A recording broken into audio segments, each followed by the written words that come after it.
All right. Take like 5 trying to record this because when I am trying to record a video, my language breaks down and I have all the fluency and eloquence of a lobotomized orangutan. So, a quick down and dirty guide to the Nikon F2. Your F2 is an F2AS, I believe. At least that is what it looked like to me. This is the original F2. Mine is from 1973. Yours is probably going to be from the late 70s, maybe early 80s. Mechanically, they're incredibly similar cameras. The biggest, maybe only difference really between these two cameras is in the way that they meter. I have the first and second shittiest meter. They ended up fucking it up in the mid-70s, but that's neither here nor there. You have the last and best one.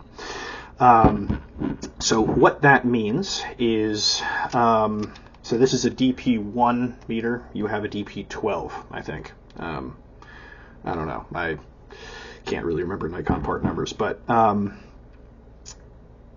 difference is, if you'll notice, it is on your lens as well, these little bunny ears.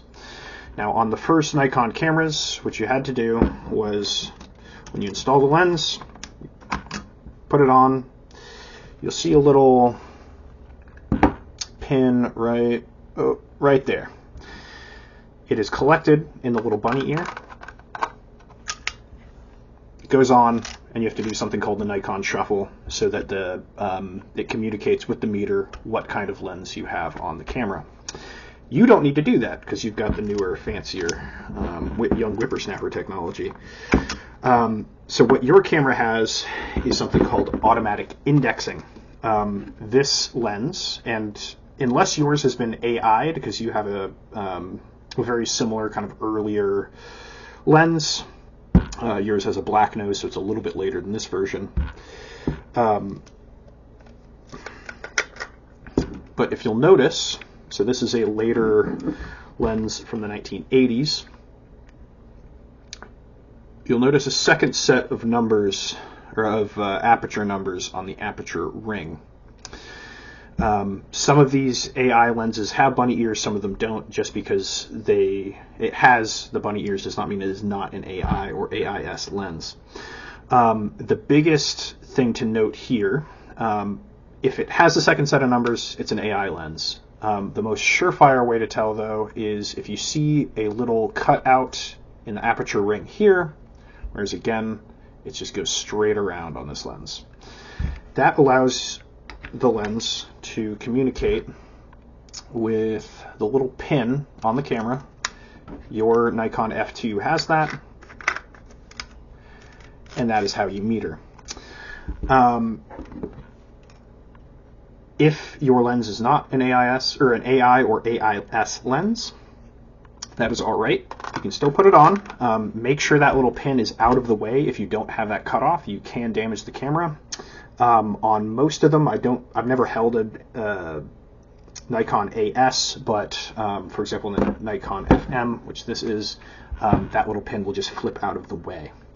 On later cameras, they did not do that, but yours should be fine, obviously, since the lens is already installed. So the way you get around that, if you have a battery installed in the camera, which is done through the bottom here, when you're trying to gather a reading, simply push in the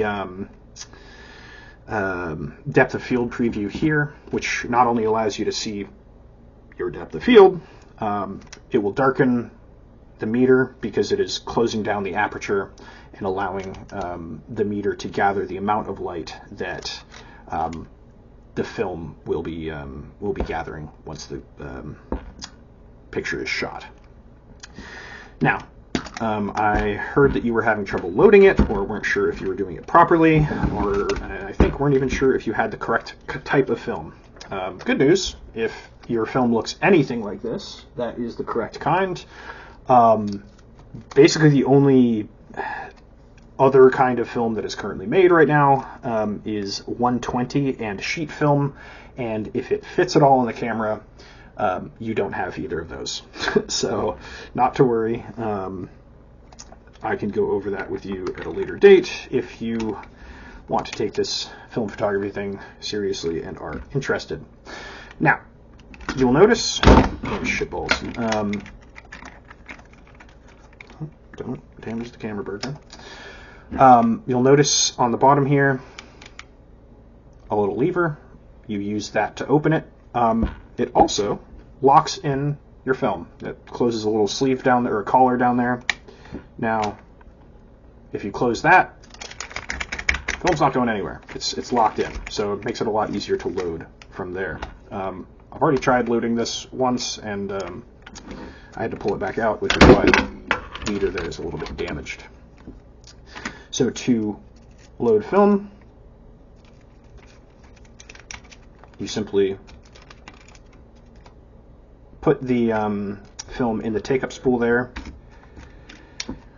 and you crank it forward. If it is catching, you're doing it properly. You also want to make sure that these little sprockets line up with the sprocket holes on the camera. To make it feed more smoothly, I like to push down on the film canister and wind it one more time, again making sure that these sprocket holes line up. Once that is done, close it up. Since we already locked it, we don't have to worry about anything else, and you're free to shoot as normal. To unload the camera, it's a pretty simple process. You just hit this little button here, right? It will click in, and then you wind it out. Now, I am not shooting this roll right now, so I am simply just going to take it out. You always lose the first couple shots. That's not really a concern to me that I've loaded it and unloaded it. But you always want to keep the back of the camera closed. It sounds simple, but lots of people don't do that and lose a lot of their shots. A couple more notes about operating the F2 specifically. So I already showed you the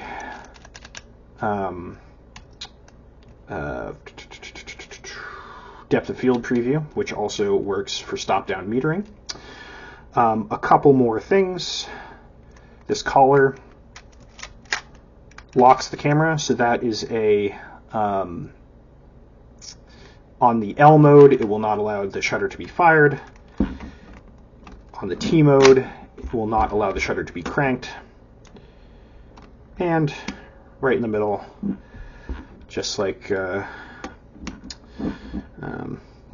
in the middle, it just works properly. A few more notes here. You'll notice that when compared to the FM, your Nikon F2 does not have a hot shoe. Now the reason for this is that because the head, the meter head, is removable on this camera, which I can't remember if I demonstrated or not, so that is done by pressing down this lever, or in, down, and then pressing the little silver button on the back, and it comes right off. You can replace that with a waist level viewfinder, and you can also replace the focusing screen if there's a different style that you would prefer. You can look those up on your own time and decide which one is right for you. They're usually not too expensive, but that's neither here nor there. Anyway, these heads are removable. Nikon at the time did not think that that joint would be strong enough to hold a flash. Turns out it was. They did add that feature to the later F4 and on. But at the time, you needed, or in your case, you need one of these. It is a little flash adapter. You'll notice the little silver, or the little metal contacts here. It interfaces with those, slides right on. It's got a little ring that you twist, and it locks in place, allowing you to mount a flash to it. Also, like basically every camera then, and most of them now, it does have the option to use a flash cable.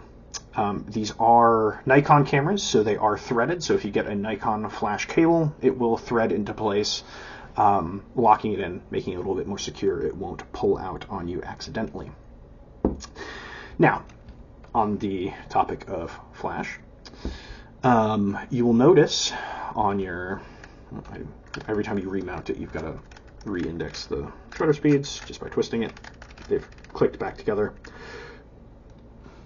You'll notice that the shutter speeds start with B, that is bulb mode. It means that the shutter will stay open as long as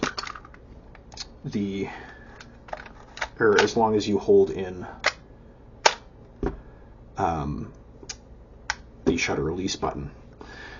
You'll notice that as I go up in the shutter speeds, they remain white. There's a little red dot. That is 1/90th of a second, and that is the fastest shutter speed that the Nikon F2 will sync at with a modern flash. So as long as it's in the white, it will sync with a xenon flash. So any like a camera flash that you buy in a store and mounts via hot shoe or has a socket for a release cable or a flash sync cable, your camera will sync to that. After that, your camera can still sync to a flash, but it has to be one of those older bulb flashes that use single-use flash bulbs. To my knowledge, the only company that is still making those is in Russia, and kind of fuck Russia at the moment, so we're not buying those, and they get kind of expensive if you try to buy new old stock ones. So I recommend just sticking to xenon flashes and going from there. Probably more than one more note on this guy. You've got your self timer here, so simply, I kind of fucked that up. Waiting for it. You release it by pressing that button there. I don't know why. The shutter release button, I never use a self timer. That's probably why. And so if you're trying to take a selfie, as all the cool young kids do, you can set up a tripod and do it that way.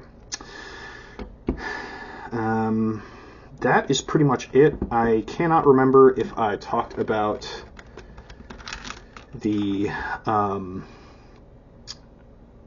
soft release. This is an AR1. I noticed that your camera did have one of those, and I think yours looked like a genuine Nikon one. It will look like that if it's genuine, and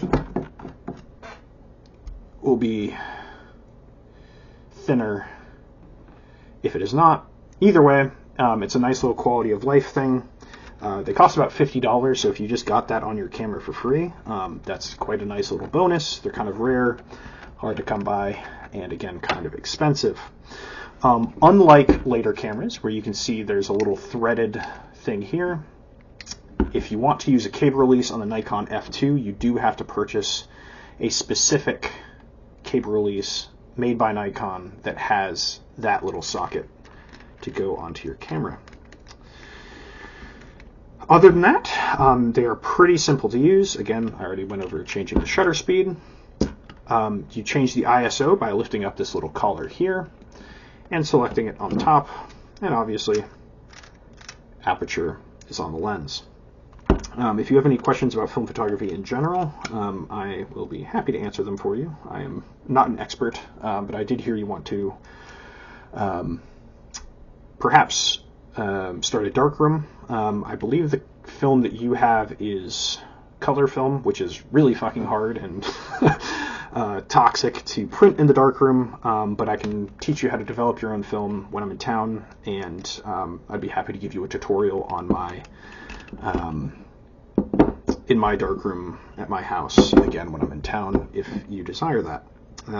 Yeah, so just let me know. I can answer any questions. I love this camera. It has been all over the country with me, and I've taken many, many thousands of pictures with it, and hope to take many, many thousands more. Again, these are professional pieces of equipment, so they're heavy. It will sometimes hurt your back, maybe more than kind of some of the less tough, we'll say, cameras, but it is one of the most reliable pieces of photography equipment ever built. Again, it's got a titanium shutter in it. They're beautifully designed, wonderful pieces of equipment, and you should feel lucky to have one because they're great. All right, that's it.